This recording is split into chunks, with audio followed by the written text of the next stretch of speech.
According to published accounts, December 24th, 1945, unfolded like any other day in the lives of the Sodders. George, John, and George Jr. made several deliveries around the region using the trucks which were kept and maintained on the Sodders' property. Eldest daughter Marion went to work at Wall's Dime Store in Fayetteville. By the time the sun had set, the entire family, minus son Joe, were back at home, Marion having been the last to return at approximately 9:30 p.m. Perhaps hoping to raise some sagging holiday spirits, Marion presented the younger Sodder children with some toys she had purchased from her place of employment. At approximately 10 p.m., George and Jenny went to their ground-level bedroom, taking youngest daughter Sylvia with them. The other children happily protested that they wanted to stay up later, play with their new toys, and listen to the radio. George and Jenny relented, but reminded sons Maurice and Louis to finish their outside chores before going to bed. Fatigued from the day's work, John and George Jr. retired to their upstairs bedroom sometime between 11:15 and 11:30 p.m. Years later, they reported that they did not recall if the other children were still awake when they retired. Just what transpired over the next hour cannot be reconstructed with certainty. At some point, daughter Marion had fallen asleep on the living room couch while reading a magazine. Normally, Marion would have been responsible for ensuring that the young girls, Martha Lee, Jenny, and Betty, were taken up to bed.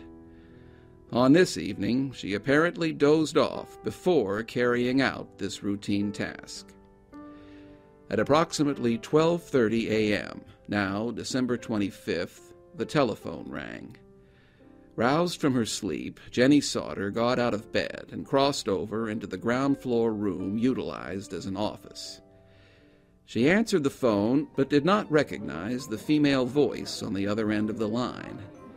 Jenny could hear laughing and revelry in the background, and the caller asked for a man whom she did not know. Feeling the woman was either drunk or playing a joke, Jenny hung up the phone. Before going back to bed, she performed a quick spot check of the ground floor. Marion was still asleep on the sofa, and the other children were nowhere to be seen. Thinking all was well, Jenny Sodder went back to bed. The time, again, was approximately 12:30 a.m. Roughly 30 minutes later, Jenny was awakened again, this time by what sounded to her like a rock landing on the home's tin roof. Chalking the noise up to the high winds, Jenny again dozed off. At approximately 1:30 a.m., Jenny Sodder was roused again, but this time the reason was far more ominous. The bedroom was filling with smoke. Jenny jumped out of bed and ran across the hall to the office.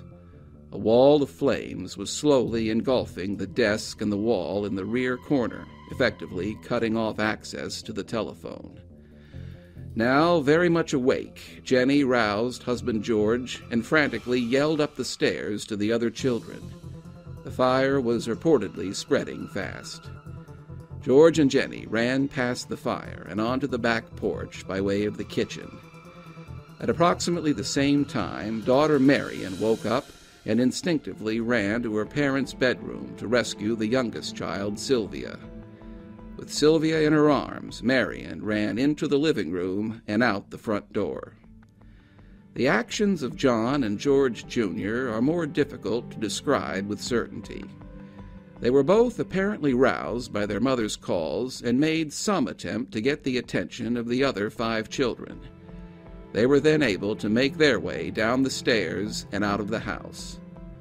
George broke the window leading to the stairway, but was unable to climb through. He badly cut his hand in the process. With the stairs cut off, George next looked for a ladder that was normally kept in the area, but it was nowhere to be found.